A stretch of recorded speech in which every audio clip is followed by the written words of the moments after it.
The buzz of barbers and the chatter of customers. I know that's right. All sounds of a typical busy day at Mitchell's Barbershop in Irving. But on this day, all of that activity is gone and nothing is left inside. That's because a big transformation is about to happen here. There's going to be a drastic change in here. Before we show you that change, let's look at what's prompting it.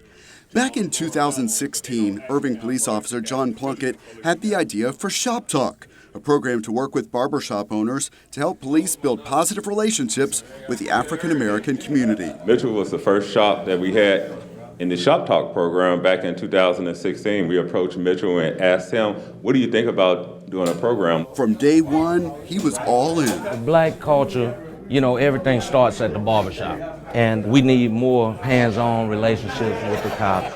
And since that first event, it has just grown tremendously, and to see a transformation like this because of his willingness it's uplifting. After that, the program's growth surged and even gained national honors. The first time you saw police come in here, what did you think?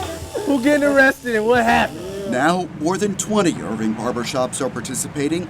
Police make regular visits, and no question is out of bounds.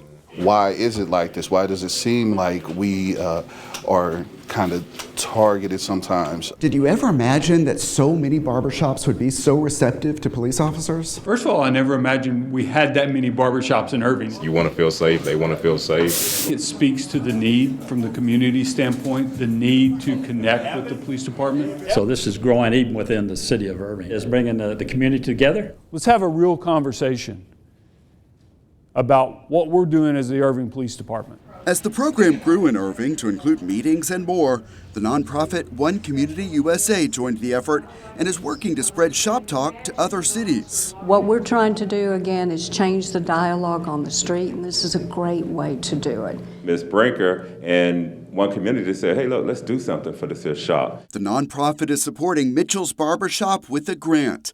$10,000 for renovations. Just to give back like that, it was really awesome to me. Thank you. Oh my goodness, it's our pleasure. Mitchell's got this grant because he is an ambassador in the community, and it's One Community and Irving Police Department's way of saying thank you. Okay, I'm gonna have my booths set up, 4 booths set up here, chairs. While the funds will improve the interior, the improvements will extend beyond the walls of this shop. We reached out to code enforcement because there was a lot of issues outside of the shop that Mitchell brought up to me and some of the other tenants in this area brought up to me. And so we were able to come out here and kind of assess the situation and determine, what kind of violations need to be worked, and our team has been out here working it ever since. Code enforcement notified the center's management of several issues. I think that they were a little caught off guard at first, but they have bought into it, and I think that the evidence is out there. I mean, they are making repairs and cleaning up. They updated lighting in the parking lot, added a dumpster enclosure, cleaned and restriped the parking lot, and more. Everybody has really stepped up. Neighborhood crime remains a concern. This part of town has brought some challenges to your department, right? Yes, absolutely. Apartment tenants tend to be very transient, and so it's really hard to establish that feeling of neighborhood. Couple that with some aging infrastructure, some crime issues that naturally flow into that, and there are some challenges.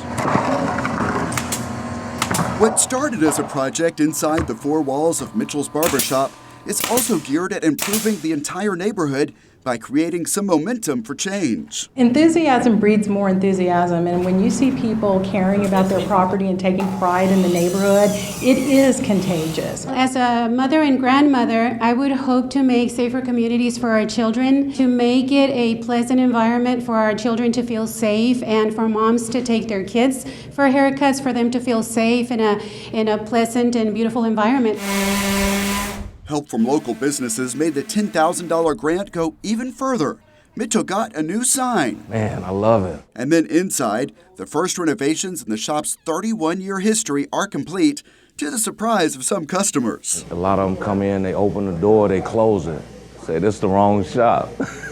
Now it's like when they come in, they smile. Now Mitchell wants to bring in more new barbers. He just welcomed me and told me, like, hey, You know, we are working with the community. And the hope is the improvements will continue to make an impact both in this neighborhood and beyond as Shop Talk, that started right here, further expands across the country. It's an awesome feeling, man, from the heart. Thomas Gandy for City Source.